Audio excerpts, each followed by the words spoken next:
والے ہیں دونوں کے پاس حدیث سے استدلال موجود ہے۔ امام نے فرمایا کہ اس میں سے جو افقہ ہوگا، جو عالم ہوگا، جو عادل اور اصدق ہوگا، تم اس کی بات کو لے لینا، دوسری کی بات کو چھوڑ دینا۔ اب حسنین ٹھیک ہے، کاظمی صاحب سے ہمارا سمپل سا سوال ہے کہ کیا آپ عالم فقیہ کے اوپر رکتے ہیں یا نہیں رکتے؟ اس بات سے قطع نظر کو اس کو ہم پہچان کیسے کریں گے، اس کے طریقے کیا ہوں گے پہچان کے، وہ الگ بحث ہے۔ کیا آپ آج کل کی دنیا میں کسی عالم اور افقہ فقیہ کے اوپر رکیں گے یا نہیں رکیں گے؟ یہ سوال ہے، آپ اس کا واضح سا جواب دے دیجئے۔ اب دیکھیں آپ نے پھر جو سوال کیا اس کے بہت سارے پہلو نکلیں گے، ٹھیک بہت ہے، سارے پہلو وہ لیکن نکل رہے ہیں نا کہ اس کی تشخیص کیسے ہوگی، پہچان کون کرے گا؟ آپ میں پہچان میں کروں عرض گا، کرتا آپ پہچان میں کریں گے؟ امام نے یہ تو میں نہیں عرض کرتا پہچان کے طریقے بتایا نا، امام نے تو سیدھا کہہ دیا کہ افقہ کے اوپر رک جانا ہے۔ آپ کہیں گے بالکل جی افقہ وہ والا جو مولا کا حکم بیان کرے گا، جو مولا کی حدیثیں بیان کرے گا، جو دلائل بیان کرے گا، میں اس افقہ کے اوپر رکوں گا۔ بھی رکیں گے تو صحیح نا افقہ کے اوپر نا؟ بالکل بالکل کوئی عرض نہیں ہے، مجھے اس پہ کوئی ہاں، اختلاف نہیں ہے۔ تو یہی تو بات ہے کہ آپ افقہ کے اوپر کیوں روک رہے ہیں، دوسرے کی طرف کیوں نہیں جا رہے؟ کیا آپ اپنے آپ کو محدود کر رہے ہیں؟ ایک ہی شخص کو پکڑ کے بیٹھ گئے ہیں افقہ کو، دوسری کی طرف کیوں نہیں جاتے، دوسری کے اوپر عمل کیوں نہیں کرتے؟ ہاں، یہ اب آپ کا جو سوال ہے کہ آپ نے ایک افقہ کو کسی مسئلے میں آپ نے، چونکہ وہ اختلافی موضوع تھا ان کی، جس چیز کے اوپر دو فقہا کے درمیان اس کے بات چل رہی تھی، وہاں پہ اس نے یہ دیکھا کہ ان میں عالم اور افقہ کون ہے، ٹھیک ہے، لیکن وہ دونوں جو صاحبان علم تھے ان دونوں میں افقہ اور عالم کو تلاش کر کے اور اس نے کہا، امام نے کہا کہ اس معاملے میں اس کی طرف رجوع کر لو، نشانیاں بتا دیں۔ اب وہ نشانیاں جو ہیں جس نے اس کو عالم اور افقہ ثابت کیا تھا اس شخص کے نظر میں کہ جی یہ حدیثیں بیان کرتا ہے یا جو کچھ بھی ہے جو میں نے پہلے عرض کیا اس کے ہوا، تو اس معاملے میں وہ اس کی طرف رجوع کر رہا۔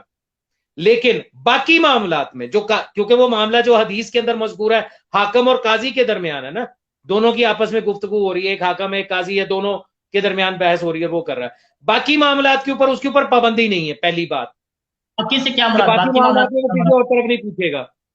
دوسری باقی گزارش یہ ہے معاملات، باقی معاملات سے کیا مراد واضح کیجیے۔ دین کے بھائی، معاملات، وہ ہم تو معاملات لے رہے ہیں نا، سبھی دین نہیں کے نہیں نہیں، معاملات۔ میراث اور دین تو ایک مثال تھی نا وہاں پہ۔ سوری مجھے اب سمجھ نہیں آئی۔ روایت کے اندر میراث اور دین، دین یعنی قرض، میراث اور دین کو بطور مثال کے راوی نے ذکر کیا تھا۔ یہ تو ایک ہاں مثال تھی، مسئلہ کیا تھا؟ دین کا ایشو تھا نا، حلال اور حرام کا ایشو تھا۔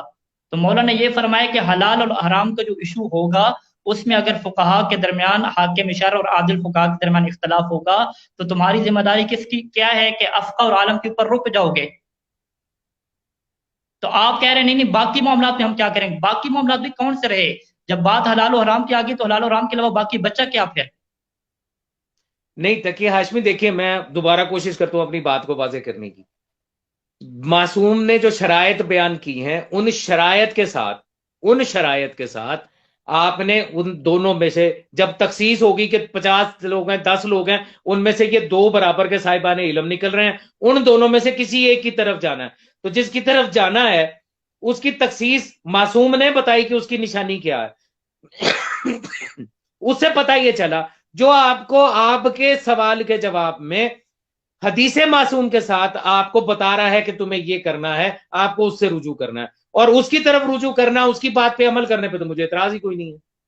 وہ ایک ہوگا یا دو ہوں گے بتائیں؟ ظاہر ہے ایک ہی ہوگا۔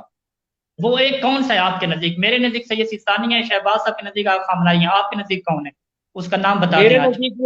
میرے نزدیک وہ ہوگا کہ جو یہ آپ کو تو بتائے گا کہ اس معاملے میں آپ کو یہ کرنا ہے، اور نام ساتھ بتائیں آپ کو یہ جناب، بتائے گا۔ نام ذکر کریں، نام ذکر کریں، قاضی صاحب کتاب ذکر پریکٹیکلی کریں، آئیں، پریکٹیکلی آئیں آپ، کیونکہ ہاں ہم یہ آپ نے کیونکہ پریکٹیکلی طور پہ بات کریں، آپ کا چونکہ نظام ہے نا، نظام میں ہر چیز معین ہوتی ہے، پورا اس کا اسٹرکچر معین ہوتا ہے، تو آپ اپنا اس وقت نظام پیش کر رہے ہیں، مفروضے پیش نہیں کر رہے، وہ ہوگا یہ ہوگا، تو یہ آپ مجمل بات نہ کریں، آپ تفصیلی بتائیں کہ حسنین کاظمی صاحب جو نظام پیش کر رہے ہیں، جو ہمارا نظام ہے، اس میں عالم اور افقہ جو ہے یہ شخص ہے، غیر مقلدین اس کی طرف رجوع کریں گے، تقلید نہیں کریں گے، اس کا نام نومینیٹ فرمائیں اس کو، یا آپ نے تحقیق ہی ہاں، نہیں کی؟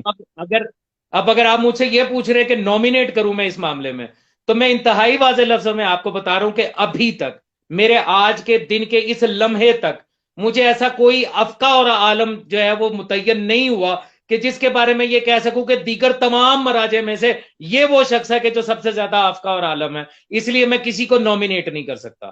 میں یہ نہیں پھر کہہ آپ سکتا احسن کہ تم، ثانی کو مانیے اور خامنائی کو نہ مانیے، خامنائی کو مانیے تو بشیر جی جی لطفی کو نہ مانیے، یا کسی کو اور کو تسلیم نہ کرے، ایسا کوئی شخص نہیں ہے کہ جس کے بارے میں میری تسلی ہو گئی یہ عالم اور افقہ ہے، نہیں ہے، کوئی نہیں ہے۔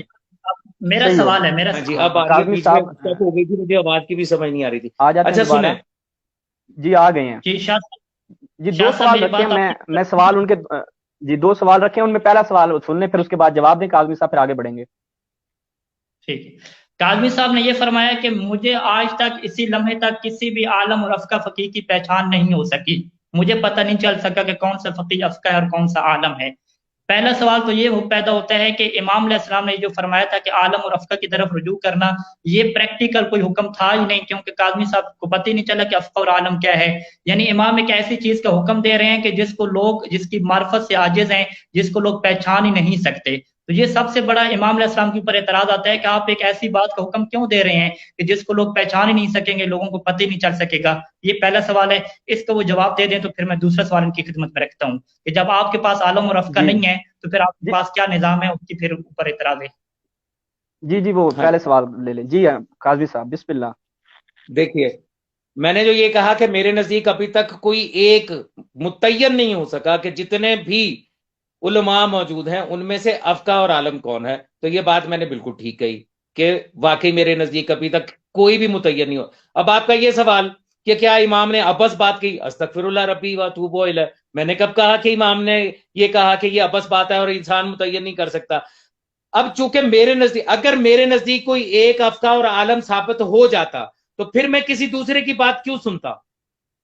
لیکن اگر کسی معاملے میں، آج کسی بھی مسئلے میں، ایک مسئلے کے اندر آغا خامنہئی کا فتویٰ ہے اور اسی میں آغا بشیر نجفی کا فتویٰ ہے، ان دونوں میں یہ ضرور تلاش کروں گا کہ کیا اور عالم کون ہے۔ تلاش کر سکتے ہیں ایک مسئلے میں 2 رائے آنے کی صورت میں ان دونوں میں سے کسی ایک کو تلاش کرنا وہ ہو سکتا ہے، وہ ہو سکتا ہے۔ ایسا آپ نے کیا ہوا ہے کسی ایک مسئلے میں؟ میرے لیے تو بڑا آسان کام ہے، میری چھوڑیے آپ کہ میں نے کس طریقے سے کرنا ہے۔ مجھے تو یہ دیکھنا ہے کہ کس نے اپنے فتوے کے ساتھ قرآن حکیم کی آیت معصوم کا قول دے دیا، جس کا قول آ جائے گا اور وہ قول موجود ہوگا، سبحان اللہ، تسلیم سر تسلیم خم۔ میں آپ کے سامنے 2 رکھتا ہوں فقیہ، ٹھیک ہے؟ آپ بتائیں گے کہ اس مسئلے میں کون ہے عالم آپ کے نزدیک؟ شیخ صدوق علیہ رحمہ فرماتے ہیں کہ وضو میں دوسری دفعہ دھونا جائز نہیں ہے، حرام ہے۔ ان کے نزدیک روایت ہے کہ جس میں امام علیہ السلام نے فرمایا کہ وضو جو ہے وہ اللہ کی حدود میں سے ایک حد ہے اور اللہ کے رسول نے دوسری دفعہ دھونے کو اضافہ کیا۔ وہ اس روایت سے یہ سمجھتے ہیں مانا کہ اللہ کے رسول دوسری دفعہ اضافہ کریں، امام علیہ السلام اس کے اوپر نقد فرما رہے ہیں، کہہ رہے ہیں کہ ایسا نہیں ہو سکتا کہ اللہ کے رسول، اور اسی امام کی ایک اور روایت انہوں نے لکھی کہ امام نے فرمایا کہ دوسری دفعہ دھونے پہ کوئی ثواب اور اجر بھی نہیں ملے گا، ٹھیک ہے؟ 2 روایتیں ہو گئیں۔ اب شیخ صدوق علیہ رحمہ نے انہی روایات سے یہ ثابت کیا، شیخ طوسی علیہ رحمہ نے، کہ دوسری دفعہ دھونا کیا ہے، ثواب کا کام ہے۔ اب دونوں کے پاس روایتیں ہیں، انہوں نے وہ روایت لی کہ اللہ کے رسول نے دوسری دفعہ اضافہ کیا تو پاس یہ سنت بن گئی، انہوں نے کہا کہ نہیں اللہ کی حد ہے، اور امام یہ فرمانا چاہ رہے ہیں کہ اللہ کے رسول کیا دوسری دفعہ اضافہ کریں گے؟ ایک ہی روایت ہے، ایک ہی روایت کہ جس میں کہا گیا ہے کہ اللہ کے رسول نے دوسری دفعہ اضافہ کیا، اسی روایت کو انہوں نے یہ سمجھا کہ یہ سنت بن گئی، اور شیخ صدوق علیہ رحمہ نے یہ سمجھا کہ نہیں، اس روایت میں امام مقام انکار میں ہیں، امام یہ فرما جاتا ہے کہ یہ ایسا ہو سکتا ہے کہ رسول خدا دوسری دفعہ اضافہ کریں، اللہ کی حد کے اوپر تجاوز کریں۔ ایک ہی روایت ہے، سمجھنا مختلف ہو گیا۔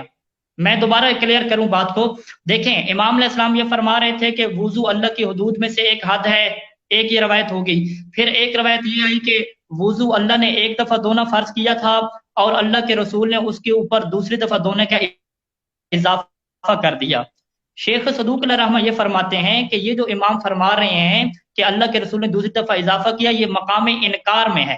مقام انکار میں کیسے کہ بھئی اللہ نے تو ایک ایک دفعہ فرض کیا، تو اللہ کے رسول ہوتے ہیں کہ دوسری دفعہ اضافہ کر دیں، یعنی اللہ کے حد کے اوپر تجاوز کریں، یعنی امام علیہ السلام یوں کر کے بیان کرنا چاہ رہے ہیں۔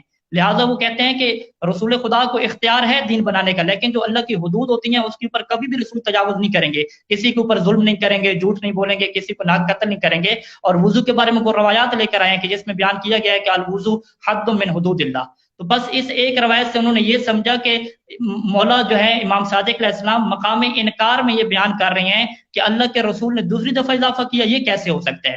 جبکہ اسی روایت سے شیخ طوسی علیہ رحمہ التہذیب اور الاستبصار میں یہ فرما رہے ہیں کہ اس سے یہ روایت سے یہ ثابت ہوتا ہے کہ دوسری دفعہ دونوں سنت رسول ہے، کیونکہ اللہ نے ایک دفعہ واجب کیا اور اللہ کے رسول نے آ کے دوسری دفعہ اضافہ کر دیا، تو پاس یہ سنت رسول ہو گئی۔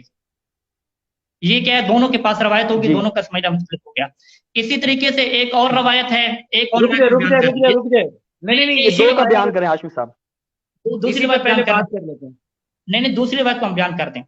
السنتان کہتے ہیں دو کو، سنتان دو کو، الف لام اس کے اوپر لگی دو دفعہ۔ اس میں ایک جو ہے وہ ہمارے جو ہیں شیخ کیا نام، شیخ حر عاملی وسائل الشیعہ میں یہ فرماتے ہیں کہ اس کے اوپر جو الف لام ہے السنتان کے اوپر، اس سے مراد جو ہے وضو میں دونا ہے۔ الف لام عہد ذکری کی ہے، جب عہد ذکری کی ہے تو اس کا مطلب یہ ہوا کہ وضو میں دو دونے ہیں، چہرے کا دونا اور بازوؤں کا دونا۔ جبکہ اسی روایت سے شیخ طوسی علیہ رحمہ یہ سمجھ رہے ہیں کہ السنتان میں الف لام عہد ذکری کی نہیں ہے، بلکہ یہ دو دفعہ کو بیان کر رہی ہے کہ وضو میں دو دفعہ دھونا ہے، چہرہ بھی دو دفعہ دھونا ہے اور بازو بھی کیا ہے دو دفعہ دھونے ہیں۔ یعنی ایک ہی روایت ہے، اس کی الف لام سمجھنے کے اوپر اختلاف ہو گیا۔ ایک الف لام کو شیخ حر عاملی رحمہ الف لام عہد ذکری بنا رہے ہیں، لہذا وہ کہہ رہے ہیں کہ امام یہ فرمانا چاہتے ہیں کہ وضو میں دو دونے ہیں۔ دو دونے کیا مطلب، یعنی چہرے کا دونوں اور بازوؤں کا دونا، یعنی دو دونے اور دو مسا۔ جبکہ شیخ طوسی علیہ رحمہ اس سے یہ سمجھ رہے ہیں کہ نہیں، اس سے دو دفعہ کے دونوں کو بیان کر رہے ہیں۔ السنتان یعنی مرۃ ثانیہ، دوسری دفعہ دونوں مراد ہو گیا۔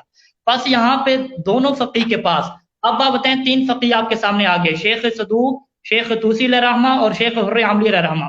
آپ اس ایک مسئلے میں ایک کوئی عالم ثابت ہوا یا نہیں ہوا آپ کے یہاں ثابت؟ ہاں اب یہاں پہ اختلاف آ گیا جب آپ کی طرف آ تو گیا، یہاں پہ پھر میں اب آپ کو بتاؤں گا کہ میرا طریقہ کار کیا ہے، ٹھیک ہے؟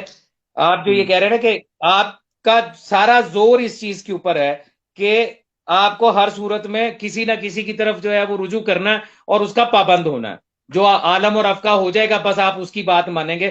تصور یہ کر لیا گیا ہے۔ آپ نے کہا ہے کہ میں عالم کی پہچان کر لوں گا، کوئی آپ نے خود یہ بات کی ہے۔ بھائی میری بات پوری سنا کرو یار، میری بات پوری سنا کریں۔ ہر چیز کا جو الفاظ کو جو جسے کہتے ہیں نا جملوں کو آپ مختصر کر کے اور اس کی تمام جہات کو کور کر کے اگر آپ یہ چاہیں کہ میں آپ کی بات کے ساتھ چلوں تو ایسا ممکن نہیں ہے، کیونکہ میں جانتا ہوں کہ اس کا ریزلٹ آگے کیا نکلنے والا ہے۔ سنیے گا، جب آپ مجھ سے یہ پوچھیں گے کہ کسی معاملے میں آپ نے ایک رجوع کیا، دو آپ کے جو فقہ ہیں ان کے اندر اختلاف ہو گیا، تو کیا آپ اس میں سے کسی ایک کو عالم اور افقہ تسلیم کر کے اس کی بات مانیں گے یا نہیں کریں گے؟ تو اس کا عقلی جواب ہے جب دو ہیں تو ان میں سے جو عالم و افقہ ہوگا اس کے اوپر ٹھہرنا پڑے گا، اس کی بات ماننی پڑے گی، یہ عقلی جواب ہے، ٹھیک ہے؟ لیکن رجوع کرنے میں اور تقلید کرنے میں فرق ہے۔ ابھی آپ نے جو مجھے اختلاف حدیث دیا ہے، اس اختلاف حدیث میں دیکھنا کیا ہے کہ کس کا موقف جو ہے وہ جا رہا ہے قرآن حکیم کے ساتھ، کون ایسا ہے کہ جس کی بات جو ہے وہ دلیل کے ساتھ وزنی ہے، الف کے ساتھ اور اس کے ساتھ اختلاف جو ہے وہ ان کتاب لکھنے والے کی رائے ہے، اس کا فتویٰ ہے، وہ کہہ رہا ہے، وہ یہ سمجھ رہا ہے۔ دیکھنا تو یہ ہے کہ قرآن کیا کہہ رہا ہے، دیکھنا تو یہ ہے کہ معصوم کیا فرما رہے ہیں۔ دو حدیث ہو گئی جو آپ نے پیش کی، ایک میں ہے کہ ایک مرتبہ اور ایک میں ہے دو مرتبہ، ٹھیک ہے؟ میں یہ نہیں کہہ رہا کہ شیخ صدوق کیا سمجھ رہے ہیں یا حر عاملی کیا سمجھ رہے ہیں، میں اس کی بات نہیں کر رہا، میں بات کر رہا ہوں عالم کون ہے، عالم کون ہے یہ بیان کریں۔ بھائی آپ تو عالم کی طرف چل پڑے نا، یہی تو میں سمجھانا چاہتا ہوں دنیا کو، یہی تو میں سمجھانا چاہتا ہوں۔ آپ نے فرمایا تھا کہ ایک مسئلہ میرے سامنے رکھیں، ہم نہیں میں چل آپ پڑے، کو بتا دوں گا کہ اس میں سے کون عالم ہے۔ آپ نے یہ نہیں فرمایا تھا کیا کہ میں ایک مسئلہ میں آپ کو کنفرم کر کے بتا دوں گا کہ کون سا فقی عالم ہے؟ میں نے تو مثال کے طور پہ یہ مسئلہ رکھا ہے جو قدماء کا ہے، ابھی جدید مسائل رکھے نہیں ہیں۔ یعنی میرے کہنے کا یہ مطلب ہے کہ ایک مسئلے میں یہاں پہ مسئلوں پہ ڈسکس نہیں کر رہا، دیکھیں میری بات سنیں، میں آپ کو بتا رہا ہوں نا، میری سنیے گا کہ میں کیا کروں گا۔ دو احادیث سامنے آ گئی، ٹھیک ہے؟ قرآن حکیم کی طرف پہلے جو ہے وہ میں نظر کروں گا کہ قرآن کیا کہہ رہا ہے کہ ہمیں کیا کرنا ہے اس معاملے کے اندر۔ سورہ مائدہ کی آیت نمبر 6 میں وضو کا طریقہ لکھا ہوا ہے نا، پروردگار نے بتایا ہوا نا کس کس چیز کو غسل دینا اور کس کو مسح کرنا ہے۔ اس میں ایک دو دفعہ دھونے کی بات نہیں ہے، مطلق ہے، وہ مطلق ہے نا، غسل دینے کی بات ہے نا۔ اب آپ یہ کہہ رہے ہیں کہ جی آپ جو چونکہ اختلاف آ گیا ہے تو اب آپ بتائیے کہ آپ شیخ عریہ عملی کے ساتھ جائیں گے یا کس کے ساتھ جائیں گے؟ مجھے معصوم کی طرف جانا ہے۔ ایک حدیث آپ نے خود جو ابھی بیان کیا اس میں آپ نے یہ فرمایا کہ سرکار امیر کائنات علیہ الصلوۃ والسلام نے فرمایا کہ رسول صلی اللہ علیہ وآلہ وسلم نے دوسری مرتبہ دھویا، ایسا ہی ہے؟ اب رسول نے جب رسول نے دھو دیا تو اس کے اوپر شیخ صدوق کے پاس کیا اختیار ہے کہ وہ یہ کہ رسول نے اس کو جو دھویا ہے تو یہ غلط ہے؟ ہو از رسول کا ہر فعل سنت ہے، رسول شارع شریعت ہے، رسول وحی کے تحت کام کر رہے ہیں۔ اگر انہوں نے دوسری مرتبہ چہرہ دھو لیا تو شیخ صدوق کے پاس کیا اختیار ہے کہ وہ اس کے اوپر اعتراض کرے؟ میں صرف اس لیے شیخ صدوق کی بات مان لوں کہ وہ اس زمانے کے محدث اور عالم اور افقہ ہے، کیوں مانوں؟ مجھے تو یہ دیکھنا ہے کہ رسول کا فعل سنت ہے۔ کیا رسول کو نہیں پتا تھا کہ دوسری مرتبہ میں غسل دوں گا اپنے چہرے کو تو یہ اس طریقے سے جو ہے وہ وضو باطل ہو جائے گا؟ شیخ صدوق کو پتا ہے، رسول کو نہیں پتا۔ یا تو کہیے کہ وہ حدیث جو ہے وہ ضعیف ہے، یا تو کہیے کہ وہ حدیث غلط ہے، یا تو وہ حدیث قرآن سے ٹکراتی ہو، درایت سے ٹکراتی ہو، پھر تو بات ہے۔ جب یہ ثابت ہے کہ رسول دوسری مرتبہ اپنا چہرہ مبارک کو غسل دے رہے ہیں تو شیخ صدوق کون ہے یہ اس کے اوپر اجتہاد کرنے والے کہ وہ یہ کہیں کہ یہ اس طرح نہیں، اس طریقے سے ہے؟ رسول نے دھویا، آمنا صدقنا سمعنا واطعنا، رسول نے دھویا، مجھے دوسری مرتبہ منہ دھونے کے لیے کسی سے پوچھنے کی ضرورت ہی نہیں۔ اب آپ کو سمجھ آئی میرا طریقہ کار؟ آپ میں شخصیت نہیں دیکھتا۔ آپ میری بات سنیں، میری بات، آپ کی بات مکمل ہوگی، کچھ اور کہنا ہے؟ میں کہنا چاہ رہا ہوں، میرا جملہ مکمل ہو لینے دیجئے، میری اسی بات سے سمجھیے گا آپ۔ جب حدیث آ گئی، جب معصوم کی سنت سامنے آ گئی کہ رسول پاک نے جو ہے وہ اپنی دوسری مرتبہ چہرہ دھویا، بیان کون کر رہے ہیں؟ جناب امیر کائنات کر رہے ہیں۔ اب رسول پاک نے جب دھو لیا، وما ینطق عن الہوی ان ہوا الا وحی یوحی، جس کے ساتھ لگا ہوا ہے وہ جو شارع شریعت ہے، جس میں سورہ الحاقہ کی آیت یہ کہہ رہی ہے کہ اگر یہ اپنے پاس سے کوئی چیز اس میں شامل کر دیتے تو ہم اس کی رگے گردن کاٹ دیتے اور اس کا دایاں ہاتھ پکڑ لیتے۔ تو جب رسول دوسری مرتبہ دھو رہے ہیں، شیخ صدوق کے پاس کیا حق ہے کہ وہ اس کے اوپر اعتراض کرے کہ میرے نزدیک جو ہے یہ مقام نفی ہے؟ وہ کون ہے؟ جی بات پوری ہوگی۔ اصل چیز ہے یہ اب آخری جملہ بول رہا ہوں، یہاں سے آپ میرا مکتبہ فکر سمجھیے، یہاں سے آپ میرا مسئلہ سمجھیے۔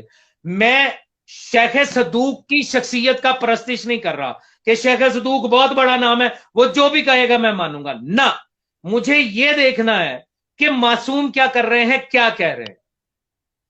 اس لیے میں تقلید کا نہیں، رجوع کا قائل ہوں۔ میں نے رجوع کیا آپ کے ان دونوں حدیث کے ساتھ جو آپ نے بیان کی، میں نے رجوع کیا۔ رجوع کرنے کے بعد اب میں شیخ صدوق کا چونکہ مقلد نہیں ہوں، اس لیے میں نے اپنی کان آنکھ ناک بند نہیں کیا۔ میں نے یہ سوچا، میں نے غور کیا کہ جب رسول کر رہے ہیں تو شیخ صدوق کے پاس اختیار نہیں ہے، یہ ہے رجوع۔ اچھا، اب آپ بولیے۔ بات ختم ہو گیا؟ جی، آپ نے کہا تھا کہ جب 3 فقہا کا اختلاف ہو جائے گا یا 2 فقہا کا اختلاف ہو جائے گا تو میں امام صادق علیہ السلام کے کہنے کے مطابق عمل کروں گا، ان میں سے جو عالم اور افقہ ہوگا اس کی تلاش کروں گا اور اس کی بات کو لے لوں گا، دوسری کی بات کو چھوڑ دوں گا۔ ابھی آپ پھر گئے، آپ کہہ رہے ہیں نہیں میں عالم اور افقہ کو نہیں دیکھوں گا، میں حدیث کو دیکھوں گا، جبکہ وہ راوی بتا رہا تھا امام صادق علیہ السلام کو کہ مولا دونوں کے پاس حدیثیں ہیں، ایسا نہیں ہے کسی ایک کے پاس حدیث نہ ہو، دونوں کے پاس حدیثیں ہیں۔ تو اس کے باوجود امام نے فرمایا کہ نہیں، حدیثوں کو تم نے نہیں دیکھنا، تم نے یہ دیکھنا ہے کہ کون سا افقہ ہے اور کون سا عالم ہے، اس کی بات کو لینا ہے۔ جبکہ اب یہاں پہ کیا آگے، آپ خود حدیث سے استنباط کرنے لگے، خود حدیثوں سے کیا دلیل دینے لگے ہیں، یہ تو آپ کی بات آپ کے موقف کے خلاف ہے۔ دوسری بات یہ جو آپ زور لگا کے کہہ رہے ہیں نا کہ شیخ صدوق علیہ رحمہ کون ہوتے ہیں قول معصوم کے خلاف جانے والے، میرے محترم اسی میں تو اختلاف ہے کہ قول معصوم ہے کیا، کہ رسول خدا نے دوسری دفعہ اضافہ کیا، کیا یہ جو مولا نے کلام بیان کیا ہے دوسری دفعہ اضافہ کیا، کیا یہ مقام انکار اور مقام تعجب میں کہا ہے یا مقام تشریح میں کہا ہے؟ اب دیکھیں میں 2 باتوں کی شاید وضاحت نہیں ہو سکی جس سے آپ جو ہے وہ بات نہیں سمجھ پائے۔ شیخ صدوق علیہ الرحمہ نے بہت ساری روایات لکھی ہیں جس سے انہوں نے یہ ثابت کیا ہے کہ وضو جو ہے وہ اللہ کی حد ہے، ایک اللہ کی ایسی حد ہے کہ جس طرح جو ہے وہ ایک زنا حد ہے کہ زنا کے قریب نہیں جانا۔ قرآن مجید میں سب کو حکم دیا گیا ہے کہ لا تجاوز حدود اللہ، کہ اللہ کی حد سے تمہیں تجاوز کرنے کا کوئی اختیار حاصل نہیں ہے، حتیٰ کہ رسول خدا صلی اللہ علیہ وآلہ وسلم کو بھی الیاذ باللہ اللہ کی حد کو کراس کرنے کا کوئی اختیار نہیں ہے، کہ رسول خدا الیاذ باللہ جو ہے وہ کوئی فعل حرام کریں یا کچھ کریں، اللہ کی حد سے تجاوز کوئی نہیں کر سکتا۔